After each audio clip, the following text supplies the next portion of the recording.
Gracias por seguir con nosotros acá en Clínica de Campeones. En nuestro sector SOS Doctor, la consulta para nuestro especialista, el doctor Nils Calderón. ¿Cuáles son las cosas que no se deben hacer luego de la práctica deportiva? En el deporte amateur se habla, por ejemplo, de un tercer tiempo. Doctor Calderón. Bueno, César, el tercer tiempo se refiere específicamente a consumir bebidas alcohólicas, ya sea para festejar la victoria o, en su caso, a veces festejar la derrota, no lo sé, pero se refiere específicamente a esto. Veamos cuáles son los efectos del partido primero. Hay una deshidratación por la transpiración natural, y esto en cualquier deporte, básquet, fútbol, vóley, lo que sea. Y el alcohol no precisamente, aunque sea un líquido, nos va a hidratar, porque al tener alcohol va a ayudar más bien en la evaporación de líquidos. Especialmente con la cerveza nos inhibe una hormona que se llama antidiurética, es decir, evita que ahorremos líquido y nos hace ir más al baño. Por eso es que cuando tomamos cerveza vamos muchas más veces al baño. En consecuencia, hay una mayor deshidratación ya sumada a la del partido de fútbol. Y esa es una de las principales consecuencias del dolor de cabeza al día siguiente por la deshidratación. Entonces, hacer un tercer tiempo con bebidas alcohólicas definitivamente no es lo aconsejable. Gracias, doctor. Tome en cuenta estas recomendaciones. Continuamos con Clínica de Campeones. Se hacen muchas cosas después de un partido, sea cualquiera la actividad. Y también estas se han modificado de acuerdo a las generaciones y a los deportes. Antes inclusive iban a festejar muchas bebidas alcohólicas, independiente del resultado. Pero ahora lo recomendable, especialmente en el deporte profesional, es comportarse como un verdadero profesional del deporte. Esto significa cuidarse.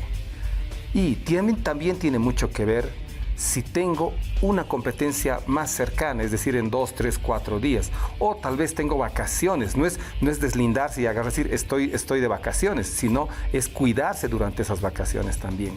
Aquí es donde entra lo que el cuerpo técnico de ese deportista, sea atletismo, sea fútbol, sea básquet, sea béisbol o lo que sea, entra lo que se llama la planificación deportiva, que significa que entre deportista, empresario, directivos y el deportista planifican todo el año las competencias que van a tener. Es decir, tengo que planificar qué victorias voy a tener, dónde voy a tener los mejores resultados y los mayores resultados. Posterior a la competencia, lo más importante es hidratarse.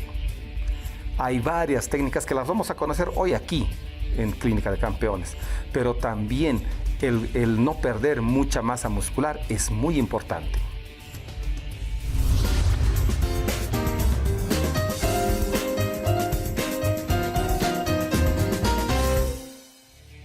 Y nuevamente aquí en el sector de especialistas con ustedes. Y hoy tenemos un nuevo invitado de lujo. Viene desde España, desde la Copa de España.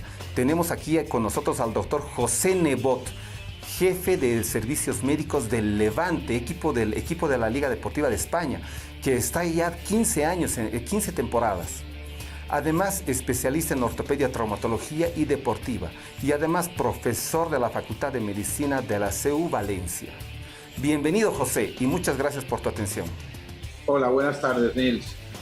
Doctor José, es un gusto tenerlo acá en el programa Clínica de Campeones. Le agradecemos su tiempo. Acá en Bolivia estamos muy ansiosos de conocer algunos aspectos de su trabajo profesional como médico del Levante.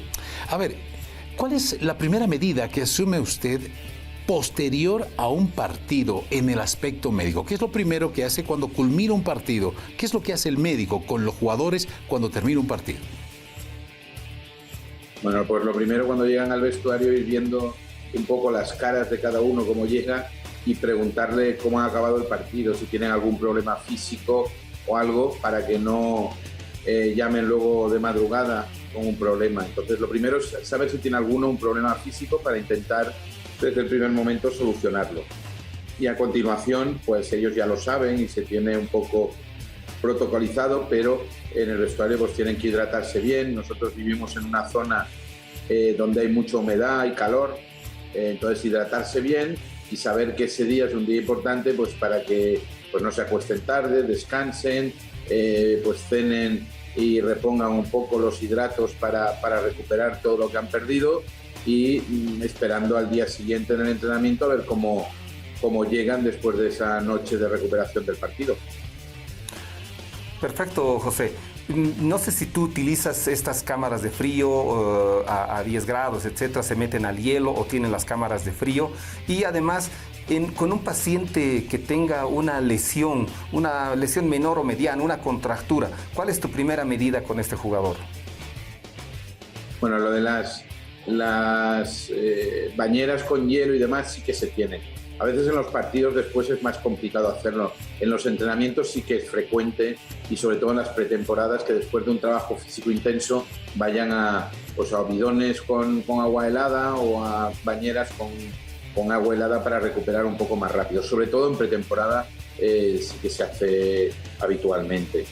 Y luego con lesiones pequeñas de contractura o una pequeña molestia que se ha retirado pero que no ha contado una lesión clara de una rotura que haya podido tener, fundamentalmente en ese primer momento se le pone hielo, se le puede poner un vendaje si consideramos que puede o que sospechamos que tenga una pequeña lesión, una pequeña rotura, se le dan analgésicos, no le damos antiinflamatorios, le damos analgésicos y que descanse para verlo al día siguiente en el entrenamiento.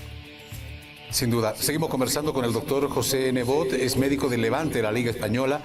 Doctor, y queremos que por favor nos puede recomendar, a ver, ¿qué medida específica ustedes toman para la regeneración muscular? ¿Algún suplemento en ese momento? ¿Qué es la primera acción que hacen?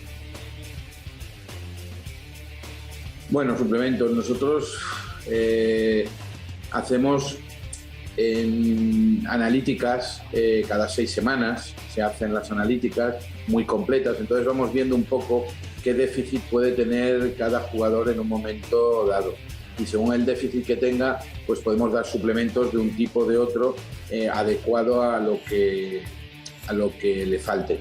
Además, con esas analíticas también vemos un poco el estado de forma del jugador y podemos indicar al entrenador pues que tiene un sobreentrenamiento y que disminuya, incluso poder decirle que puede trabajar más un aspecto de potencia y disminuir un poco la resistencia, o al revés, dependiendo un poco de estos resultados como nos hayan dado. Para eso tenemos algún médico colaborador que es especialista en estos temas más que yo y es el que nos va indicando todo eso. Bueno, José, además de todas estas medidas iniciales, algunas veces hay una lesión un poco más compleja. ¿Es prudente hacer exámenes complementarios? ¿Los tomas así, como tú dices, al día siguiente los citas? ¿Les pides exámenes complementarios? ¿Cuáles son los que más utilizas generalmente? Y tal vez, no sé si hacen los otros exámenes de sangre, como controlar el ácido láctico, cada cuánto lo hacen, etcétera. Vamos a ver, las analíticas que hacemos a toda la plantilla siempre se hacen cada 6 semanas. Son analíticas además que son muy caras porque pedimos pruebas hasta complejas, tipo cortisol o similar, para ver cómo está el jugador. Entonces son pruebas caras. Pero las hacemos cada 6 semanas para controlar eso, el estado físico, e intuir si a alguien tenemos que quitarle entrenamiento y carga de trabajo para que no se nos rompa. Y por otro lado, en cuanto a las pruebas que hacemos después de una lesión o al día siguiente, vamos a ver, el problema en un equipo profesional o en primera división, por ejemplo, es la presión de la prensa, aparte de que el jugador mete presión. Entonces, si uno ha tenido una lesión muscular en un partido el domingo, pues casi con toda seguridad que el lunes vamos a hacerle una resonancia. Eso es seguro. Que luego se pueda seguir controlando esa rotura con ecografías allí en las instalaciones, puede ser. Pero de entrada con la presión se hace al día siguiente. Alguna vez, si por circunstancias no ha podido ser, es a los 2 días, pero claro, vamos a estar ahí pues un tiempo con la prensa que nos va a estar acosando a saber qué lesión tiene. Entonces, normalmente sí que la hacemos al día siguiente. Bien. Doctor, en la preparación física, ¿qué tipo de trabajo regenerativo se recomienda al día siguiente de un partido oficial, de un partido de liga? Sí, bueno, esto ha cambiado. Cuando yo empecé en el año 93, antiguamente se jugaba el domingo y a lo mejor se daba descanso el lunes o martes y se volvía el miércoles o el martes. Hoy en día esto sí que ha cambiado. Entonces, hay algunos entrenadores que incluso después del partido les gusta que hagan algo de ejercicio en el campo, pero eso es lo menos, porque a veces con los viajes es complicado, hay que volver y no se hace. Pero ahora sí que se entrena siempre el día siguiente del partido. Se hace un entrenamiento aeróbico, se hace mucho estiramiento, se separan por un lado los jugadores que han jugado de los que no han jugado y lógicamente el entrenamiento es diferente, y entonces ahí pues entre fisioterapeutas, algo de ejercicio físico aeróbico y mucho entrenamiento hay mucho estiramiento con el preparador físico, es lo que hacen los que han jugado los 90 minutos o por lo menos más de 60 minutos. Los que han jugado menos pues hacen un entrenamiento un poquito intenso para no perder la forma, porque si no el jugador que no juega los domingos estaría casi 3 días sin entrenar. Bueno, José, ya a veces en los partidos hay lesiones un poco más complejas. Hay la sospecha de una lesión de menisco, la sospecha de una lesión de ligamento, lo sacaron de la cancha, tuvo una patada en el tobillo, salió cojeando, pero... ¿Qué es lo que recomiendas? ¿Qué es lo que haces con estos jugadores que tienen probablemente una lesión más compleja? En caso de que necesiten exámenes complementarios, ¿cuál es tu conducta el mismo día, al día siguiente? Y, por ejemplo, algún jugador de estos se comprueba que tiene una lesión. ¿Cuál es la sugerencia del equipo médico, del Levante? ¿Los operan de inmediato? ¿Esperan a que lo mejoran, que termine el campeonato y lo operan después? ¿Qué es lo que tú sugieres, José? Bueno, vamos a ver, si es una lesión ósea o articular que haya tenido un traumatismo y puede haber una fractura, lógicamente del estadio nos vamos al hospital, hacemos el estudio radiológico consecuente y vemos. Si es una fractura o una fractura de tobillo, pues lógicamente se va a operar en las primeras 24 horas, no vamos a esperar más. Si son lesiones menisco-ligamentosas, pues se les explora desde luego al acabar el partido, se les pone el hielo, el vendaje compresivo y se les cita ya para el día siguiente para hacer el estudio en el hospital. Si es un ligamento cruzado, lógicamente hay que operarlo. Es verdad que hay gente que prefiere operarlo al mes, nosotros los operamos enseguida porque es difícil a un jugador profesional convencerlo. Y como hay estudios que sugieren que sea al mes y otros estudios que dicen que no hay ningún problema en hacerlo al momento, pues hombre, está la rodilla más sucia, es un poco más trabajoso para el cirujano, pero los operamos enseguida. Y las lesiones meniscales, pues depende. Si es una lesión que da molestias, pero permite jugar y nos queda un mes de temporada y es importante el jugador, pues puede acabar la temporada y operarse después. Si es una lesión que está con derrames y que no le permite entrenar, lógicamente lo operamos en ese mismo momento.